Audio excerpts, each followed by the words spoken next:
Hello and welcome to another episode of That's Absurd, Please Elaborate, the science and, gosh, I sure hope comedy podcast, where we take ridiculous, weird, silly, far out, strange questions from you listeners, or sometimes each other, or sometimes guests, and we do our very best to apply our years of science researching expertise skills that we've built up and actually find an answer.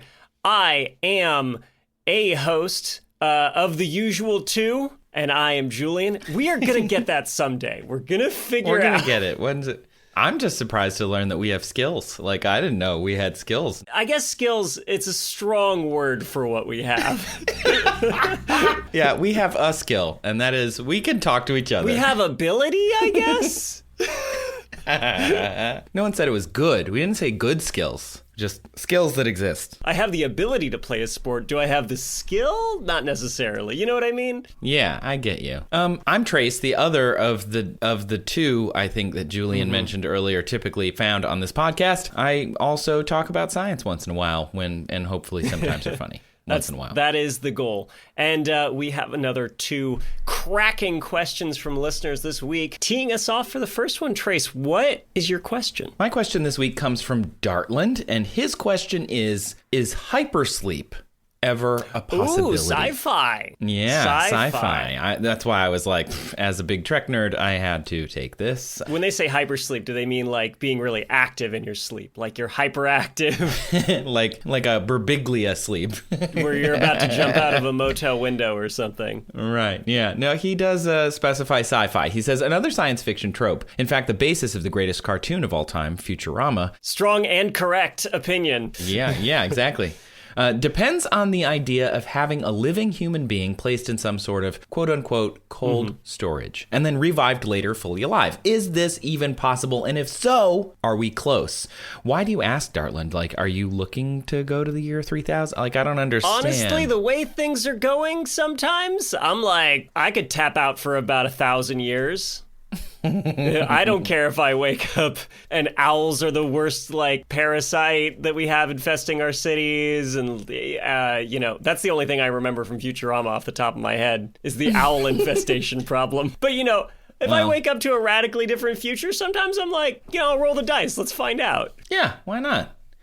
In this case, Dartland didn't specify why he was asking, but there is some really neat science about cryonics, which a lot of people, when they talk about this, they use the term hypersleep or stasis or cryogenic freezing, cryo-freeze, all these different things. So Dartland is technically asking about, at least scientifically, what we know as cryonics. Sort of. There is a newer thing that we're going to get to in a minute. Yeah, I think you're going to love this, Julian. Okay, so cryonics, Julian and I have done videos on this over the years. It's not to be confused with cryogenics, which is really just making things cold. Anybody who is good at cryogenics, like making things really cold, could be any engineer or scientist. But cryonics is specifically making people cold or frozen. We learn about this typically when we're kids. We learn that the human body is mostly what, Julian? Pizza. Yes, in college. But what about generally? Well, it's water. It's mostly water. Yeah, it's mostly water, like 60-70% water. And water freezes at pretty easy to achieve temperatures. So we think, if we're mostly water and we could freeze people, right? Could we just do that? Yeah, just stick somebody in the freezer, chill out for a little bit. And it turns out, I was just going to keep going on that and just leave you there. Acknowledge my pun. So what happens when you put a water bottle in the freezer? Julian, have you ever put one in the freezer for later? I sure have. Yeah. Can you talk about that? What happened? Yeah, so the sometimes, you'll break your dang water bottle because the ice, if it's a cheap little plastic one, right? Like the water freezes and the ice expands, and you can have a busted water bottle. Or if it's more robust, sometimes it might not freeze at all, right? Like if the water inside, it's real strong. Until you can trigger that reaction. Also, it depends. You ever see those videos where they have a really cold bottle of water and then they bang it on a table and it instantly freezes? So cool. Yeah, those are super cool. Cool viral video science idea. The reason all this happens, the reason that the water bottle can pop if you put it into a freezer, or if you like put a gallon of water in your freezer and then the gallon kind of swells, right? And that's because sort of like what we talked about in Matt Kroll's episode about ice being slippery is ice forms little hexagons when it freezes. It makes little lattices. And that means that the space between the molecules is greater. So in a liquid, typically in a solid and a liquid and a gas, right? Gas has the most space, and then liquid and solid, it depends on the molecules. And in this case, water molecules and liquid can get closer together because they're like little Mickey Mouse heads. And when it freezes, it forms little rings. And so if you extrapolate that to human cells, do you think that it would be good if you were to freeze them? I'm going to go with no.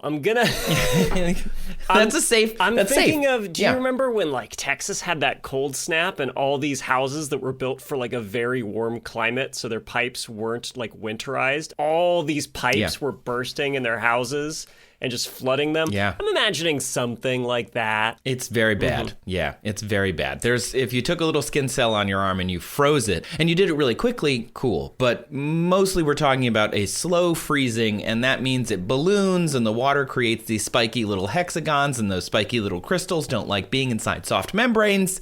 And so what ends up actually happening, I do have a picture of this. Let me pull it up for you, Julian, is called the Swiss cheese effect. Sounds like it'd be delicious. Gross. And then I thought, wait, but we're talking about like meat. Yeah. We're talking about like meat. people meat. So or meat in general. There's a thing here. I'll put this on our Instagram. If you look at this picture, Julian, this is what happens when you freeze human tissue. On the left, it's the Swiss cheese effect. Does that look comfortable? No. It looks like a lot of holes were punched in what was once a nice, more like continuous marbled slab of meat. Yeah. So it would be very bad for us. And then if you look a little below that, you see the brain tissue and muscle tissue also doesn't turn out so great. It ends up with all these holes in it, and it looks terrible, and it would be painful and kill you, assuming that you could feel it while you were being frozen. So long story short, bad. Bad deal. Don't do the freezings. This is why, like, if you put meat in the freezer, but it's best to put meat in the freezer by first cooling it close to freezing, right? And then popping it in the freezer after that, because it doesn't let those ice crystals slowly accumulate, right? You get smaller ice crystals, so you don't just like shred the meat as much. So when you pull it out and heat it again, it doesn't turn into like a goopy, gross mess. Oh, you're the best. Yeah. Yes, exactly. So scientists use this snap freezing or in cell samples. So in this case, what you're talking about is I have this big slab of meat. I'm going to slowly cool it, and then I'm going to really cool it more quickly. And so you can do that in a lab with cell samples, embryos, and things. It's called snap freezing. The fastest way to cool something is with direct contact, thermal conduction. You're like pulling all the heat out of it really fast. And they can do this using dry ice or liquid nitrogen in a lab, and they can do it cellularly, not with like solid organs or full bodies. Anything that's like sub-gram sized specimens. Right, because your issue with like a whole organ, if the fastest way is to transfer, that heat from the organ to the ice or whatever, if you're going to cool it down quickly by contact, you need contact. And if you've got a lump of meat, you're only touching the outside. The edges. Yeah. Exactly. So think of like an oven. You're cooking from the outside in, so you have to leave it in the oven for a long time. This is the exact same concept, but we're cooling instead of heating. We need an anti-microwave. We need something that cools from the inside out. Yeah. If you snap froze 1 gram at a time, a human body, it would take a long time, like 24 hours or something, 25 hours. Painful. Yeah. Yeah, and you'd be dead for sure. And your cells would likely be pierced by the water that's inside of them, and it would be really awful. Not to say that cryonics isn't a thing. There are people who like get their heads frozen, and they're like, oh, someday I'm going to be Richard Nixon. But it's not going to happen. More Futurama references. Yeah. Nixon's frozen head. So let's just say cryonics not the deal. Except it's time to bring up the most obvious science fiction movie that I think really is just, it was prescient, It just knew what was happening. One of the best science fiction examples of cryo-freezing in all of Hollywood. Where is this going? Demolition Man. What? The film Demolition, we were all thinking it. You know, everyone out there in the audience, you were all thinking of Demolition sci-fi. Man. When I think icons of sci-fi, I think Sandra Bullock. It's made in 1993, set in 1996, and then also 2032. Oh no, 2032. 32, yeah. It's in 8 years. It's coming up. Oh no, we're gonna have to unfreeze him. They're gonna have to make a sequel, I guess, because he's still kicking. So Cragley cop John Spartan, played by Sylvester Stallone, is pursuing a crazy criminal, Wesley Snipes, and things go awry. They're both convicted somehow, and this happens in just the first minute or two of the film, and they're sentenced to be cryogenically frozen for 70 years, but for some reason wake up 36 years into their sentence, and it turns out Wesley Snipes has been freed, and he's, wreaking havoc, and the only way to solve it is this old school cop, because the world is a completely different place. Anyway, we're not here to talk about the film so much as that cryo-freezing part of the film. Is that really a punishment, just as an aside? If somebody was like, you committed murder and you're basically going to take a little nap, you won't even notice you're gone. I'd be like, dope, I know what I'm going to do when I'm out, which is commit murder again, Right, like if you committed a murder, went through the whole justice system, and then after you were done with that, they just put you to sleep and you woke up and it would have been, in your mind, 10 minutes later. They get around it by saying that during that time, they're subliminally rehabilitating you. Okay. In the movie, he takes up knitting, as I recall, in the film, because they rehabilitated him to take up knitting. But Wesley Snipes, they rehabilitated to be a hacker and a bunch of other things. Anyway, it's a great film. Highly recommend. In the movie, though, the cryo-freezing part, they put him in a tank, they cover him with a liquid, and then they drop this little blue MacGuffin thing that contains a huge amount of energy, clearly, because it cools him in 5 seconds of on-screen time. Like completely frozen, solid. And then they actually pan over during the long credits scene, because it was the 90s, and they show he's at 001 Kelvin. Wow. That's cold. That's almost as cold as possible. Yeah.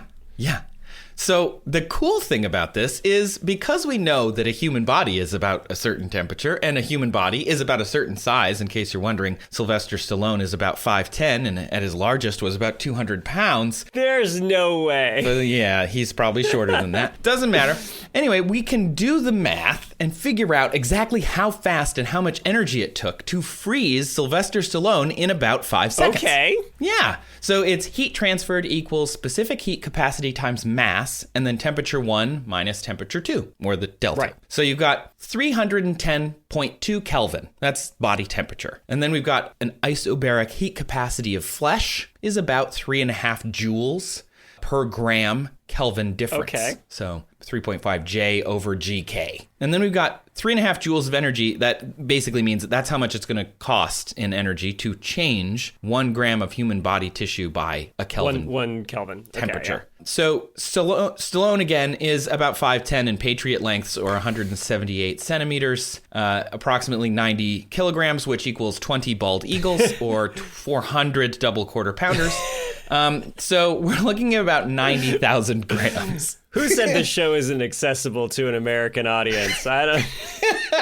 All these units make sense to me. For listeners, for context, we see analytics and we know 52% of people listening are not in the United States. So guess what, baby? Metric wins. Yeah, if you want us to go back to miles per hour and cheeseburgers per bald eagle, you tell your friends about the show in the States. We will use whatever unit is currently winning. We'll be constantly switching, which won't be confusing on the audience. To anyone.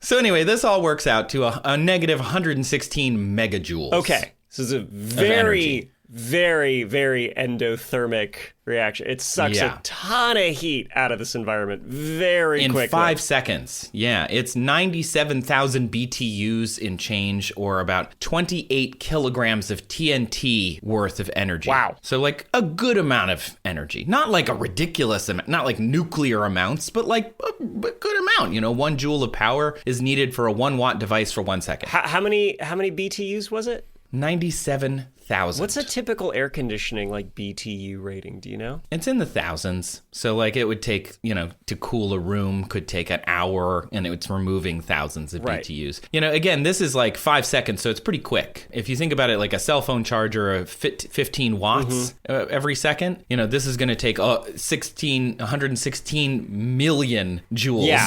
So, it's going to take a lot. In a very short time. That's a lot of power, right? Power in physics is like energy over time, right? Right, exactly. Yeah. We don't have the technology to fully freeze a 200 full-pound burger of American man meat in 5 seconds. But if we did, we could potentially solve this cryo-freezing issue. Because if you snap freeze a cell, it doesn't pop. For some reason, just like Julian, you mentioned with that viral water bottle, when you freeze water in a certain way, it doesn't form those hexagons, it doesn't pierce the cells, and it wouldn't destroy the human body. So if you could freeze it like this in Demolition Man, you would be able to potentially freeze people. Of course, now we still have to thaw them, which they didn't talk about at all, and you'd have to thaw them also very quickly. Also, if you jostle them when they're in prison, like if you slap do they just like explode because they do with the water bottle? I don't know. Since we're talking about one of my favorite Nostradamuses of Hollywood, I just wanted to tell you that in 1993, when this movie came out, they predicted that by the 2030s, we would see anti-smoking laws, computer terminals everywhere, Schwarzenegger would be a politician, hackers would be powerful in our society, self-driving cars would exist, video meetings, voice assistants, digital payments, commercialized nostalgia would be a deal, and of course, virtual sexy time. Not to mention internet-connected tablets and phones. All of this is in this film from 1993. Whoa! Right? I'm going to confess, I've never seen Demolition Man. So I'm shocked. You're coming over. I know, we're going to have to do another movie thing. night. I was going to say, they say Star Trek was so prescient, but no, Demolition Man. I have a running list that I've kept since I was a kid of all the things that Demolition Man got right, and it's a lot.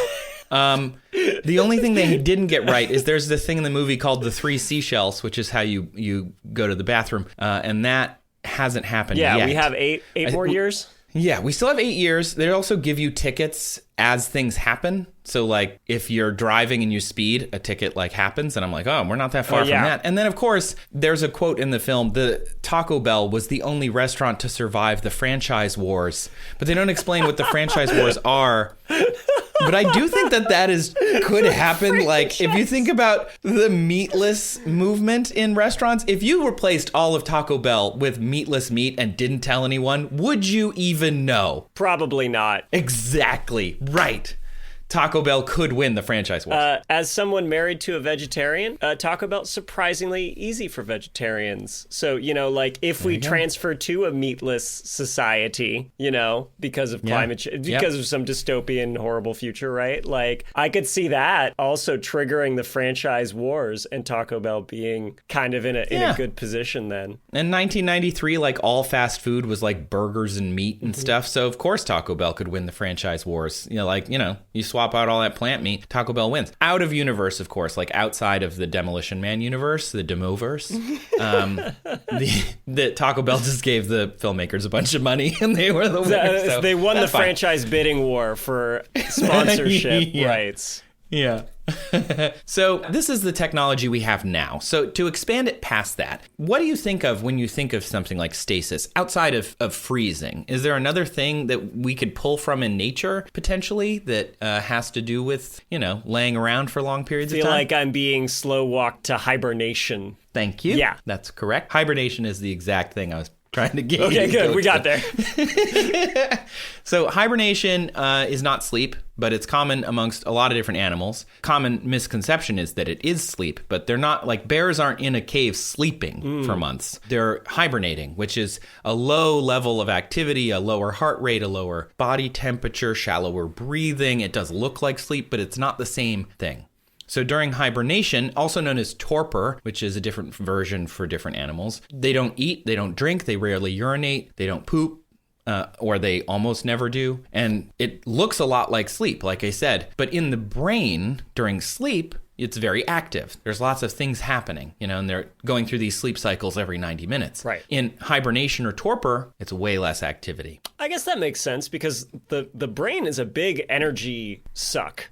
Especially for humans with our big old brains. takes up big old noggins. a lot of the calories that you consume. So if you're trying to just like keep everything at a low baseline to just wait out, the winter bad times or whatever, like it makes sense to me that brain activity should drop too. Right. And so this is what they thought. What if we could induce this in people, right? Okay. Because your heartbeat would drop to a few beats per minute. Your brain would have a lot less activity. You wouldn't be breaking down fat. You wouldn't process nutrients. Your cells don't die and they don't divide when you're in hibernation. It's just really interesting. OneSpace.com writer wrote that it's almost like hitting a pause button on life. And I have to tell you, the European Space Agency thinks that this is possible. And studies have shown that it could be done with humans. Okay, I'm intrigued. Yeah. Right. So Mars is 7 to 9 months away. Jupiter would be a year away. Space is real big, everybody. And those are like, ideal launch conditions, right? Like if we... Yeah, in the perfect world, exactly. And there's problems with going to places like Mars. For example, food, waste, effects of microgravity, which you can mitigate with exercise but not solve. Even the astronauts on the ISS have those problems. Yeah, you might get there and have to deal with Elon Musk. Oh, God. That's where I was going. Yeah, like I was going to also list psychological problems, which, hey... Freeze me, please. So human hibernation would mitigate all those issues. You're not going to have waste. You're not going to need food. You're not going to worry. In fact, because your cells aren't dividing and dying, microgravity is going to have a very minimal effect because you're not going to atrophy. Your body's not like going to consume those cells. It doesn't need to. And so a study in 2023, literally last year, induced torpor in rats that don't do it. They fed them a lot of food, and then they had them fast. They put them into a dark, cool place and gave them a neurotransmitter that's common in animals with torpor. And as long as they were giving them the signaling drug, they went into torpor, and they just hung out. I thought you were going to end it after they gave them a lot of food, and then the rats just crashed. I'm like, oh, well, I do this to myself all the time. Every Thanksgiving. It's basically Thanksgiving plus a neurotransmitter. And for people outside of the United States, that just means we eat a lot and then sleep and pretend to watch a terrible, boring sport. So rats are obviously not equal to humans, but they were able to induce this torpor in rats. And it mitigates all of like these problems that we might have going to space. And this would be, I think, the closest we could get to hypersleep or stasis, is using this kind of a system. That's ingenious, frankly. Right? That's really clever. The neat thing about it, as I was reading about it, is that this neurotransmitter drug that they're using, if they stop giving it to them, they wake up from torpor. That's great. Which is very much like what you see in sci-fi, where they put a thing in their nose or they put a thing on their temple or, whatever it is. They give you something, you lay down, and then there you are. You just hang out. I like that because so many sci-fi horrors start when, like, only one person is unfrozen and then there's a malfunction and like everybody else is dead, like the life support failed or something. But now it's just like, oh, you just yank that little whatever thing Stop out of their giving them head. the brain drug. Yeah, and then they'll just wake up. So that's good. I like that. I also think the cool thing is this fits with how we think about space travel in sci-fi of the time aspect of it, right? If you were, say, under anesthesia for this time, you're still aging. Your body is still working. Like your body is doing everything it does when you're awake. You're just not awake. And so that would mean over time, you go to Mars for a year, you lose a year if we just put you under anesthesia. However, if we were able to put you into torpor, your body's not dividing, which means it's not aging. That's cool. There's really also wild. If somebody's under anesthesia, you're going to have to keep supplying them with nutrients the whole time, right? Like we mentioned, you're still burning that energy, your cells are still dividing and everything. So you've got to carry that as part of your payload and just basically waste it. But if you're in torpor and you have like a fat reserve as part of your astronaut training is just eating cake, I guess, which sign me up. But then like you don't have to bring the food for that part of the journey. That's also like a great weight saving technique. Right? It's really incredible. For the mission, not for the astronauts themselves. Yeah, maybe both. Why not? You just have to eat a bunch first. I can also see it catching on living in Hollywood as I do, as like a like weight loss technique. Like, hey, do you want to literally lose weight in your sleep? Like, knock yourself out for 6 months.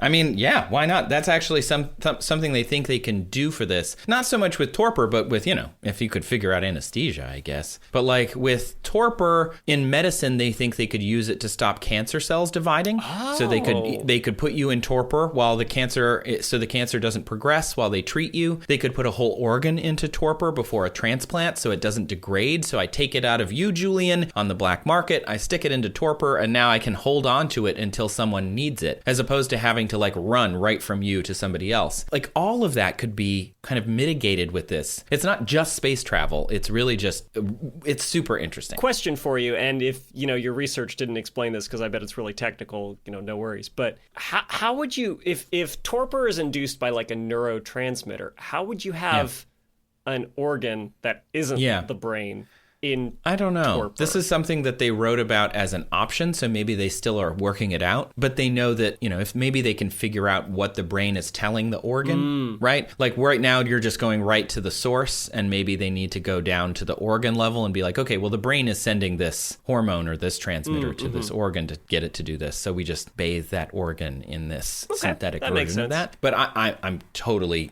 making that up. Like, I don't know the reality of it. Yeah, I figured. They wrote about it as like, these are the options that we could use this for other than space travel. Even though the ESA is looking at it, it could be used for other things. It would be like that actual pause button, and they could use it for all sorts of cool stuff. That's so cool. So kind of to wrap up here, Dartland, is, I think we could do hypersleep. And they're working on it now. Julian, do you have any idea, based on what I've told you and this like rat experiment, when you think that they could actually do this to people? Okay, if we go by the Demolition Man timeline... Amazing. Since it's so accurate, apparently.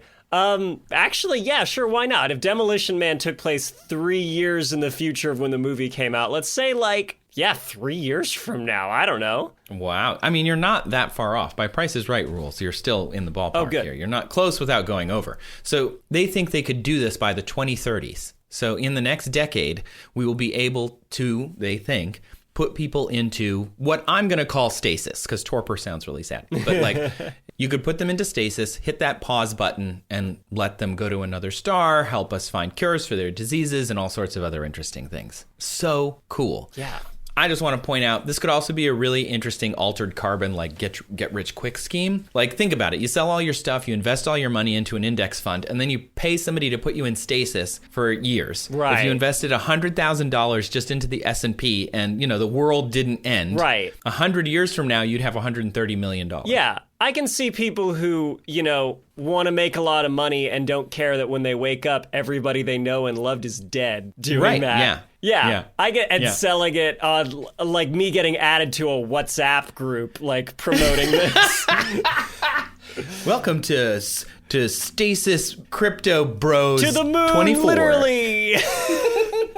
That's good.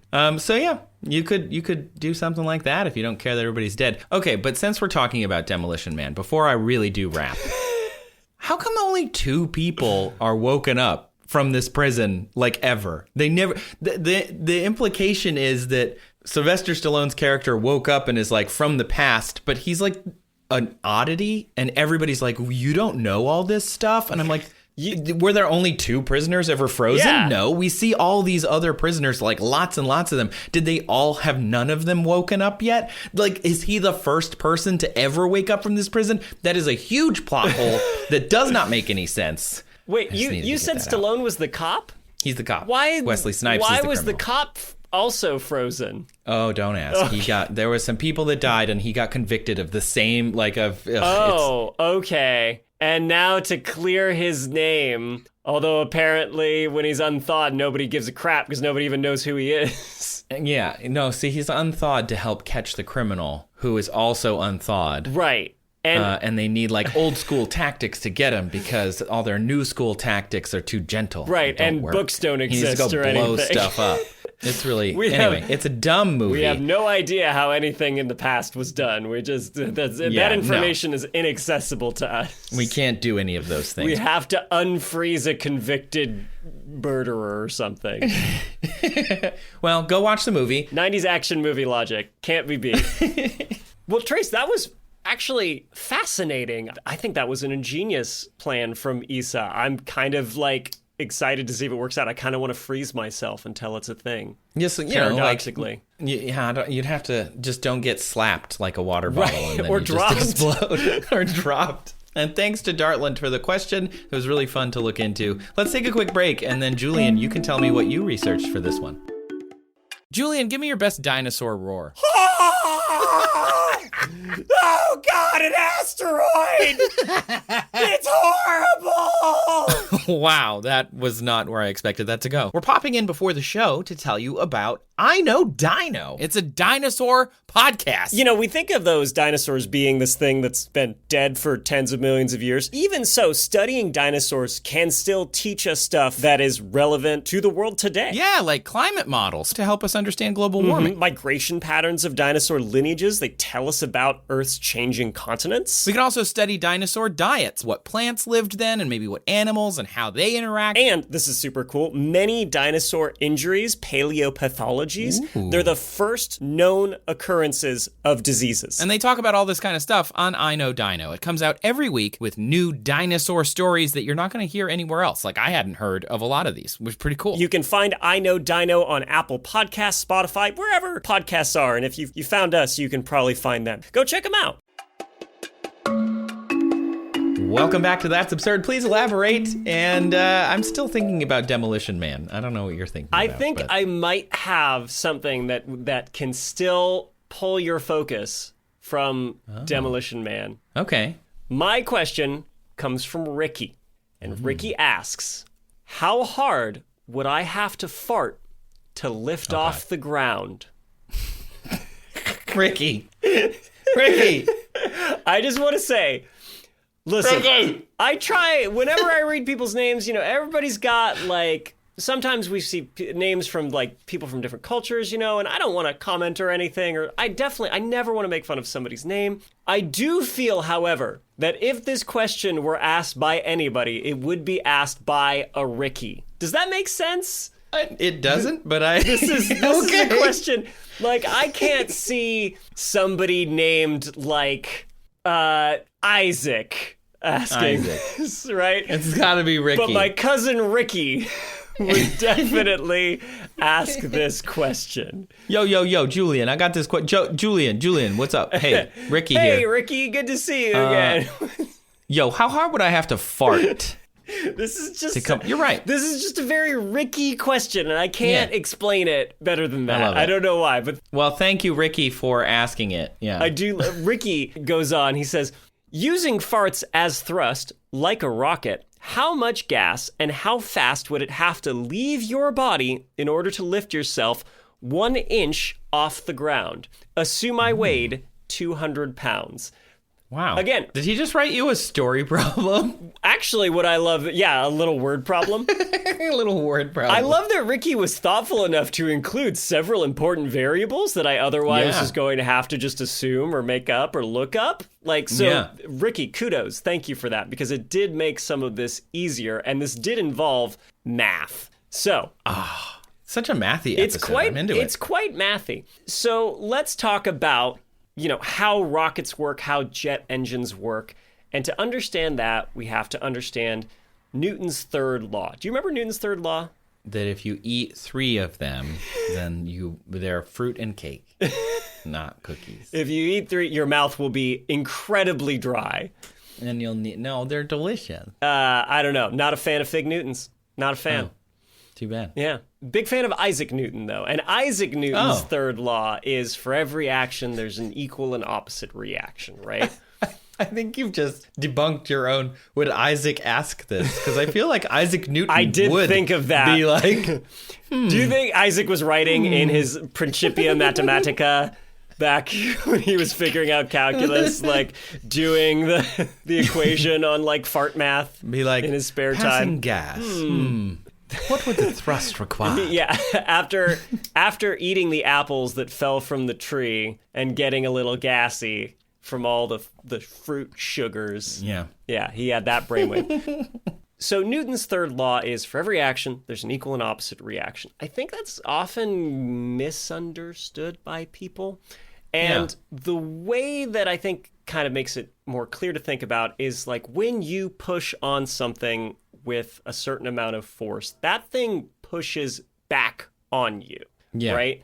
If you were out in space far from any effects of gravity, right, and you were holding like a heavy like medicine ball or lead shot put ball or something, and you threw it, you would move in the opposite direction, and the forces would balance out, right? Almost as if this location where you threw would be the middle. Right. And both you and the ball would move away from that middle. In opposite directions. Exactly. Right. So that's, we don't think of it here on Earth as much. It's not as apparent, but if the only forces acting on you were, the force that from the ball, then you didn't worry about gravity or friction or anything like that, it would be very apparent. And you could use it as a way of getting around. In fact, that is how jets and rockets do get around. They accelerate a mass of gas and they row it in one direction and it throws the rocket or jet or whatever in the other direction. And this is why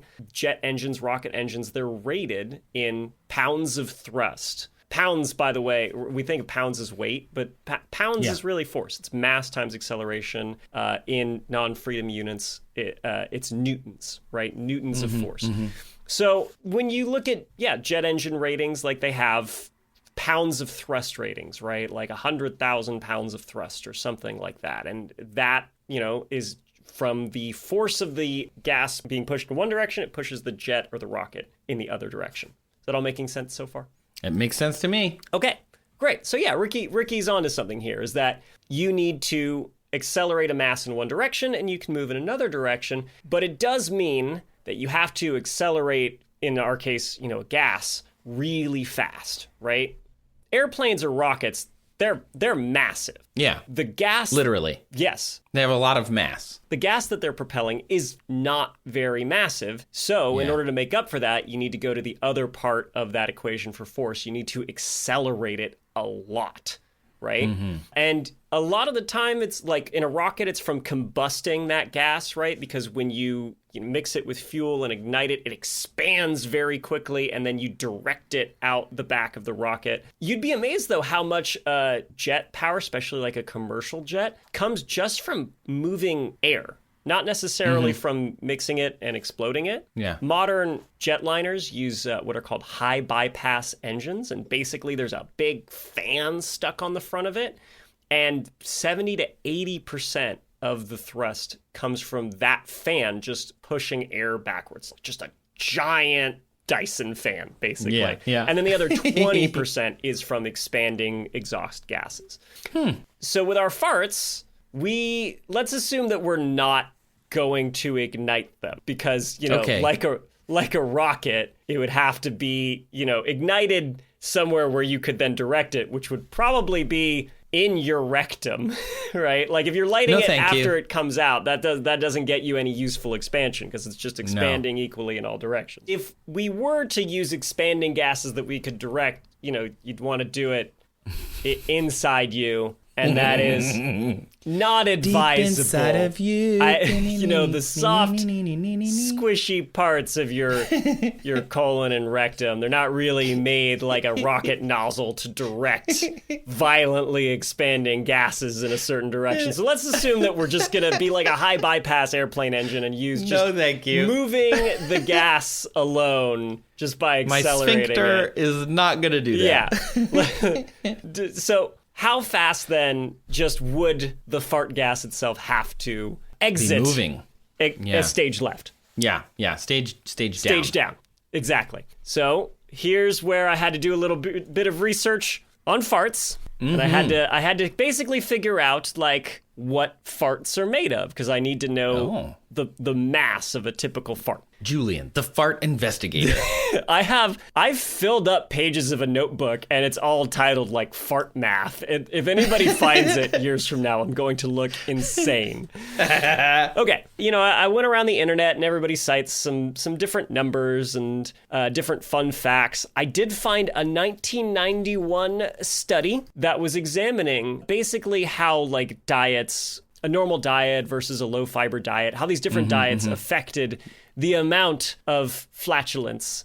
Like, because different foods, as you mentioned with the apples, cause different amounts of gas production. Yes, exactly. And of course, there's differences in biology and gut microflora. Yes. There's a lot of guessing. Thank you for here. teeing this up, because you're exactly right. There's a lot of different things that can affect how much we fart and what our farts are composed of. Oh. So farts, if you didn't know, are the byproduct of when bacteria in your colon, your large intestine, are breaking down foods that our bodies couldn't break down. And these tend to be things that are like high in fiber, because fiber is like a chain of sugar molecules, but unlike starches, the bond is a different kind of bond. Starches are held together with an alpha bond, and fibers are held together with a beta bond. And that beta bond is more difficult to break, and we can't really do it. But the microbes in our gut can. So when this undigested food gets to them, they pig out, they produce a lot of gas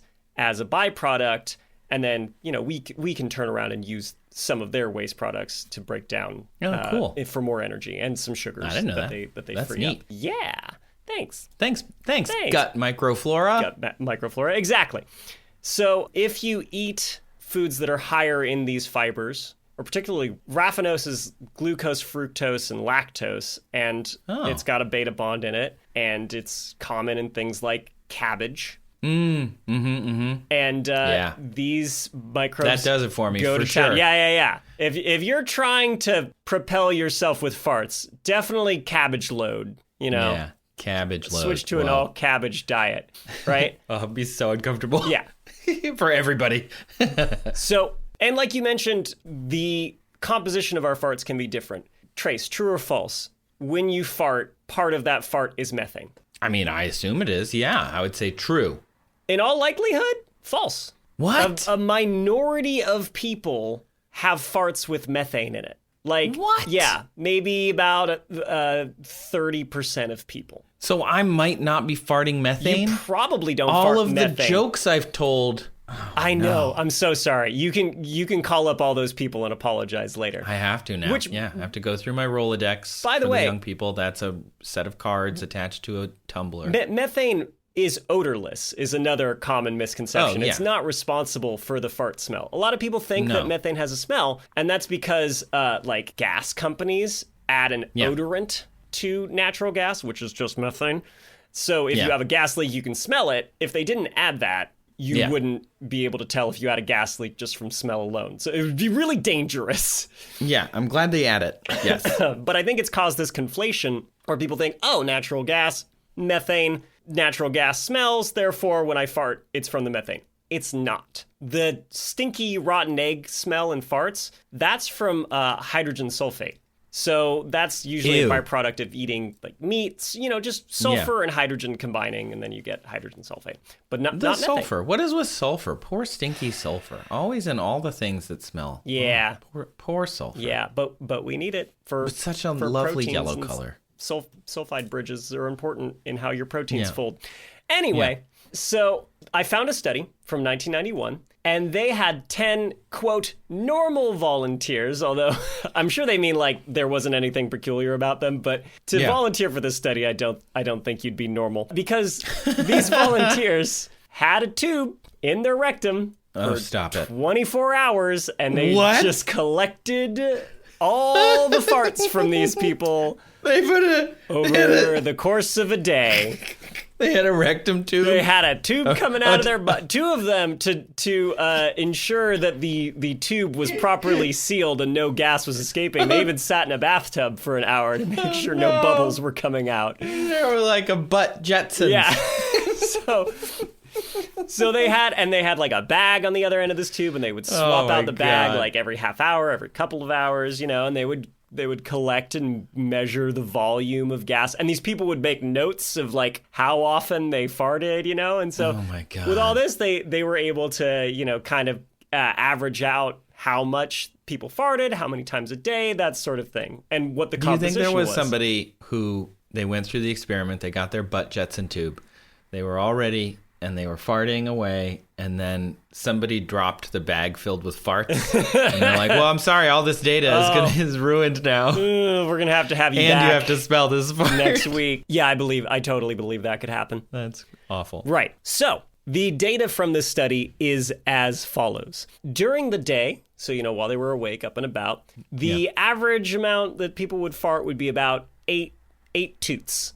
8 toots. 8 toots a day. They would fart actually more in their sleep, but during the day, 8 times a day. 8 toots. The median volume of each fart was 90 milliliters. 90. Yeah. Okay. Yeah. 90 milliliters. Not very much. Just a little no, boop. Like 18 teaspoons. Thank you for converting that into freedom units. I like to use the weirdest units. Yeah. They're the best. Now, if a recipe calls for a teaspoon, you'll be like, 1/18 of a fart. Yes, that's what I would have done, and now I have to. Easy. That's easy for me to visualize. Yeah. Okay. And composition and volume, honestly, the graph, it's all over the place.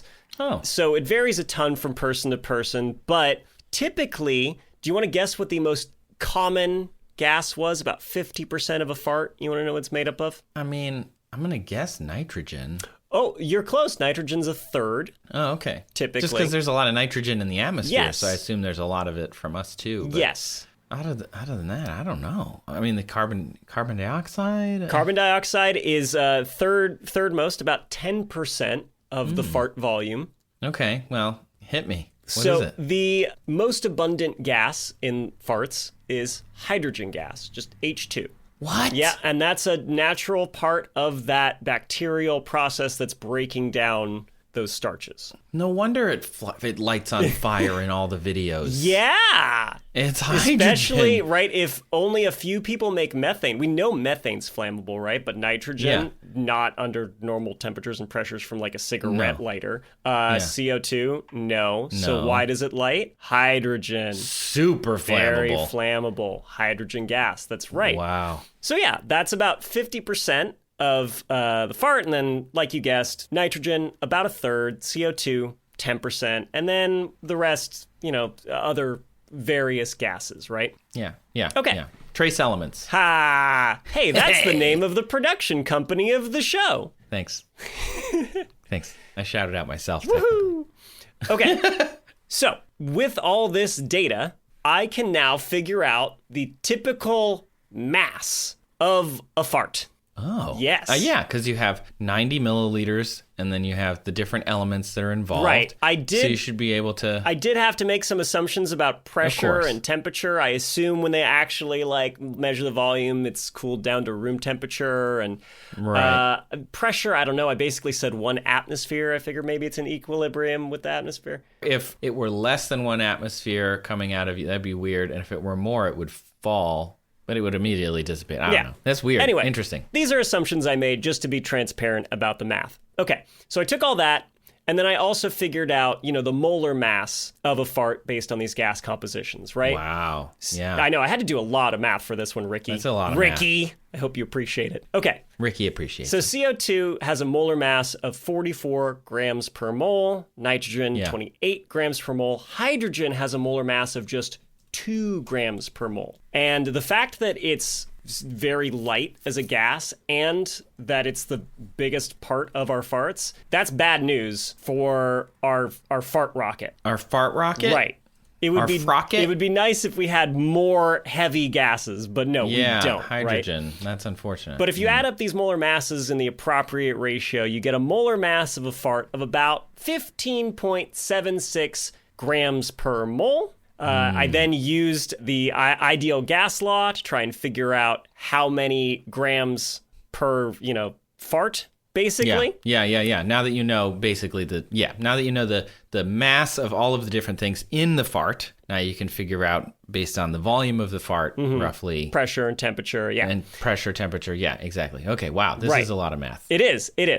So I got a typical fart of 90 milliliters should have a mass of about 0.0588 grams. Not a lot. Okay, that's not a lot of Not mass. a lot. So if you're moving somebody who's, what was Ricky? He's 200 pounds, Okay. which It's like again, 91 kilograms-ish. it's easy to just transfer that to newtons, right? Because, like I said, pounds and newtons are different names, but describing the same thing. So Ricky's about 890 newtons, okay? So we're going to have to overcome that force of gravity acting on Ricky. So we're going to have to provide 890 newtons of force. And then we're going to have to provide additional force that's going to lift him 1 inch into the air. Oh, God. Yeah. So I did more math. I wrote in my notes after finding out that we only fart basically 0.058 grams. I wrote, yikes, Ricky's going to have to fart so hard. Okay, so I have my notebook of fart math over here.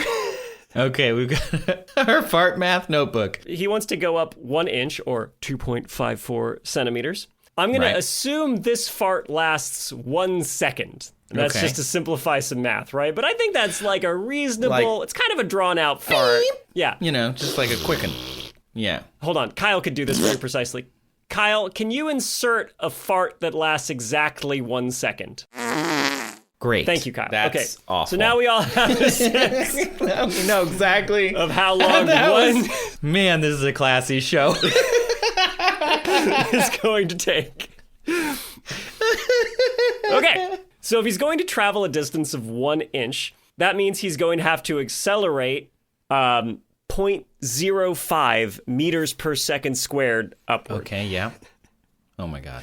Now, Ricky's mass is 90.9 kilograms, right? So to accelerate that on its own up to the height that we need, we would have to provide 4.54 newtons of force, but that we then have to add to the 890 newtons of force that's pulling down on Ricky for a total upward force of 894.5 newtons. Oh, God. Okay, now, force is mass times acceleration, right?